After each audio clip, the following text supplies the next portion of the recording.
Congressman Bong Suntay, magandang hapon sa inyo. Si Henry Uri sa DZRH. Henry, magandang hapon sa iyo at siyempre sa lahat ng iyong tagapakinig. Good afternoon. Diniretsa ko na kayo. Sinabi ko naman na sa mga kababayan natin, mali eh. At alam ito marahil na may tinatanggap ba ninyo ng buong puso na nagkamali kayo? Well, alam mo, kagaya ng sinabi ko at nabanggit ko na rin kaninang umaga yan.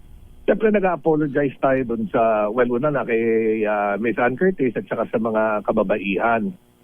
If my analogy, the statement which I made dun sa analogy was taken out of context. Alam mo, yun nga yung isang punto. Siguro dapat ibang analogy yung ginawa natin para yung sensitivities ng mga tao ay ng mga kababayan hindi natin natapakan. But alam mo, napakahaba nung hearing na yun eh. Naalala ko, may yung kaibigan ko nag-text sa akin, nanood sila ng asawa nila nung pelikula ni Ann. Kaya yun yung pumasok sa isip ko. But my point is, alam mo, kagaya ng punto ko, that sometimes statements are taken out of context. Actually, yun yung pinag-uusapan namin during the hearing eh. Yung konteksto, nung kaya naman pumasok yung word na desire at imagination dahil may videong pinakita at doon sa impeachment complaint, ginamit yung desire raw ni Vice President, ni VP Sara na napugutan ng ulo si BBM na imagine raw niyang ginawa niya yun. So, yung punto, ang sabi ko lang, yung desire at imagination, if there are no overt action, is not an impeachable offense. So, gumawa lang ako ng analogy. Maaaring mali yung analogy na ibigay, at meron nga tayo mga sensitivities na naraffle, but there was no malice intended. Ang gusto ko lang ipakita that statements are sometimes taken out of context. Kasi ang ibig ko sabihin nun, kung kinumpleto, ay alam ko subject to different interpretation. Depende sa nakikinig. Kasi ako, ang gusto kong palabasin nun, yung statement na yun, maaaring, may naramdaman ako sa aking desire. May desire sa loob ko na nag-init. Ibig sabihin, nakita ko si Ann, ang ganda-ganda pala niya. Nagka-crush ako sa kanya. Na-imagine ko na girlfriend ko siya. Pero hindi naman pwede dahil may asawa ko. Pwede kaya akong kasuhan ng bigamy? Yun yung tatanong ko bago nag-adjourn eh. Just to parang gawing analogy lang, that without any overt action, things which are imagined are not criminal. But the thing is, kagaya ng sinabi ko, natapos na yan. Pero alam mo, ang nakakalungkot lang while there are sensitivities that were ruffled dahil dun sa statement, ang nakakalungkot, ang pinikap ng tao, ang pinikap ng media, yung statement na yon. Pero yung appeal ako na sana as members nung Committee on Justice, that we should not only appear impartial, but we have to be impartial. Na sana ang batayan, ang panuntunan na ginamit namin doon sa impeachment complaint ni President Bongbong Marcos, gamitin rin na panuntunan sa impeachment complaint kay VP Sara. Okay. Inamin na ninyo na kayo ay nagkamali at humingi na rin kayo ng patawad, pero ang komento sa inyo ngayon, humingi nga kayo ng patawad pero tila iginigiit pa rin ninyo na tama yung inyong pagkakagamit ng analogy. No, ang sinasabi ko ay ang sinasabi ko is that analogy, pinaninindigan ko yung kailangan ko gumamit ng analogy. Kaya nga sinabi ko siguro maling analogy yung ginamit ko. Maaari sana dapat siguro hindi na yung analogy ng kay Miss Ann Curtis. But that was a fictitious situation naman eh.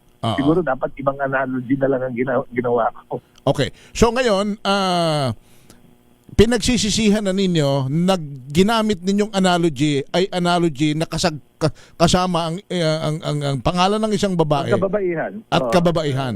Pinagsisisihan naman ninyo yon. But that was not the intention nga, kagaya ng sinasabi ko.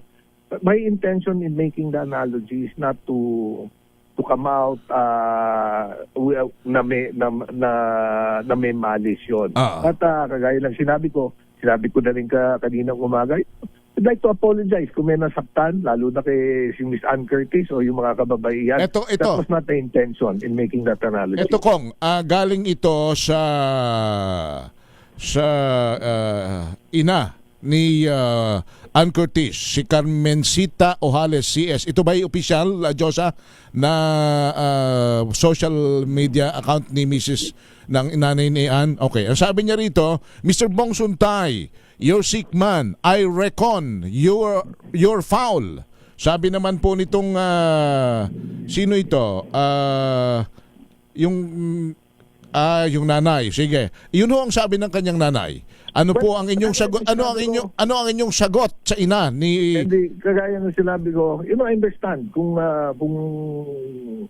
bakit niya bibigay yung statement na yan at kung ano yung magiging reaction ng ibang tao. Intindihan ko yan. Dahil ang kagaya nga sinabi ko, we may have, we ruffled some sensitivities. Pero ano na yan nasabi na natin yan, hindi na natin mababawi yung mga nabigas na salita. We can only learn from it, di ba? But like what I said, there was no intention to put malice. If it was taken out of context, I would like to apologize to the people who saw it differently than the way I saw it. Okay. Ngayon, kayo ay mukhang may balita na ba kayo? Naamoy kami nga, may haharapin daw ho kayong ethics complaint. Wala naman kagaya ng sinabi ko. Hindi natin alam kung ano, but kagaya ng sinabi ko, kahit sa ethics complaint, something which is, imagine without any overt act, ano kung i-ethics mo? Okay. Kayo ay kaisa-isang bumoto kanina ng no doon sa Committee on Justice para doon sa pagpapatibay sa sufficient and substance dito sa impeachment laban sa pangalawang Pangulo. Bakit kayo bumoto ng no? Ano ang inyong paliwanag? Alam mo, Henry, I was just being consistent. Kagaya na nga ng apila ko, kung anong batayan na ginamit namin sa pag-dispose o pag-determine ng sufficiency in form and substance doon sa impeachment complaint ng Pangulong Bongbong Marcos, ganun din yung kailangan gamitin batayan dito sa impeachment complaint na ito. Kung babalikan nyo po yung aking mga obserbasyon during the impeachment complaint kay President Bongbong Marcos, ganun din ang boto ko. It was insufficient in substance. Bakit insufficient So, insufficient in substance? Because there should be a narration of facts. Meron nexus yung mga impeachable offense na sinasabi. Kung walang nexus, kung ang pagbabasihan mo lang yung mga affidavit, kung ang pagbabasihan mo lang news clippings, kung ang pagbabasihan mo lang conclusion ng mga tao, then it is not an impeachable offense. Alright. Okay. So once yung isang ginamit na grounds, hindi yung sorry, na madagdag ko lang. Yeah. Kagayang ginamit na grounds yung naisip ni Vice President Sara Duterte. Now, can it be used as an impeachable ground yung nasa isip? Di ba hindi rin? Alright. Doon na actually pumasok yung analogy Okay. Alright. So once again, ano ang inyong nais iparating kay Miss Carmencita Ojales sa mga fans at kapatid at mga kamag-anak at mga kababaihan ng bansa?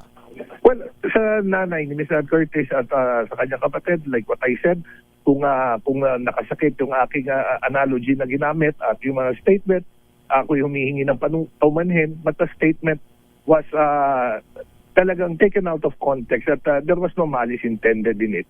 Siguro, iba lang yung iniisip ko during the time na sinabi ko yon, kaya hindi ko nakita na meron tayong mga tatamaan na sensitivities. And it serves as a learning lessons. Every day is a learning experience, di ba? Alright. Congressman Suntay, salamat po ng marami sa inyo. Thank you, Henry. Maraming salamat. Salamat. Si Congressman Bong Suntay.